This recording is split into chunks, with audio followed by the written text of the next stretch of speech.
What is your attachment to the Defence Force? My attachment to the Defence Force today, I'm a veteran, enlisted in the military at a young age, at 19, for a rural town in New South Wales. How long did you serve in the Army? I served 1990 to 2003, so that would have been 13 years in total. Could you tell us a little bit about your life and duties in the service?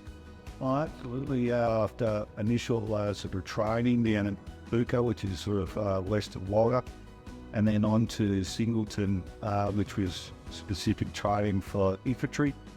I then went on to the 3rd Battalion, which was a parachute unit.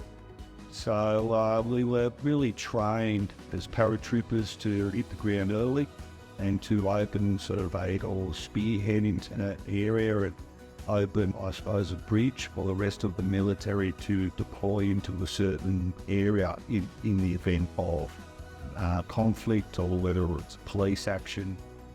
So my duties sort of expanded from learning as a rifleman all the way through to a section commander.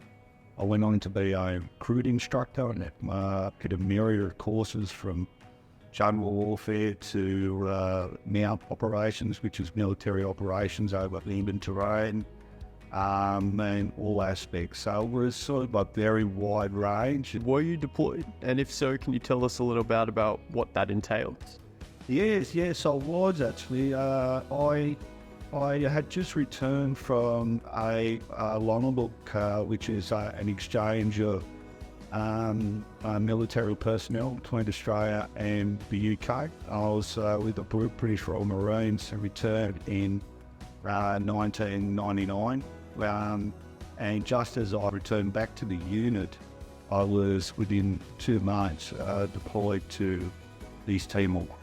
So that predominantly was a police action over there by most part, and just providing security, ensuring law and order. There were some, incidences over there, but by most part, it was initially more of a police action with other countries involved. What career did you choose after you left the service?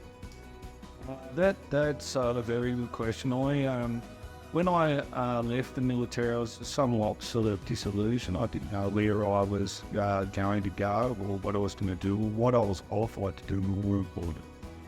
I thought my role would have been one of, security guard or some adventure trading program. But lucky enough, I went back to school and did my MBA, and then started up a business providing systems and labour into the food industry for hygiene reasons. To this day now, we employ over 1,500 staff throughout Australia and New Zealand. Got a very successful company. And I was very lucky. I sort of left the military and hit that on a opposite line of hygiene within the food industry. But throughout that time, there was some bad days in trying to build a business, and it gave me the strategies that I learned in the military with discipline, teamwork, and of all of that, I think owning responsibility. If you own your responsibility and become responsible, I think that has helped me, which a great deal of being successful today. Why did you join SMEAC, and what does it mean to you? I was one of the founders of SMEAC, and SMEAC was a sort of discussion with myself and a couple of other key personnel, because we saw a gap in the support that veterans could obtain. But we found that there were certain things that we could do that could assist the veterans in reconnection, rethinking, also redeploying them and retraining them. I think that was very important. We've helped over in the first year over 600. This year to date, I think 800. It means a great deal to me, and as time goes on, it means even more.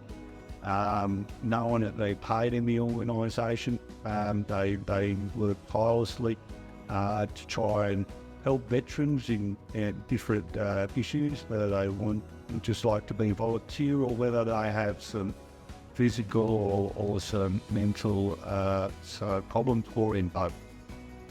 Or maybe just a cup of coffee and to discuss things with people. And what are your future expectations and dreams for SMEAC? I think as a businessman today as well, and being a veteran, I think SMEAC has a very promising future. We're looking at a facility, camp if you like, but Leesborough. I think that will enable us to have veteran programs and just to facilitate veterans and assisting with the other with the greater community when we have events up there, whether it's anything from music or concerts to markets, weddings, birthdays, and also some of the key days for us and Anzac Day and veterans and their families. And when I say veterans, I mean the Defence Force, and not just the Army.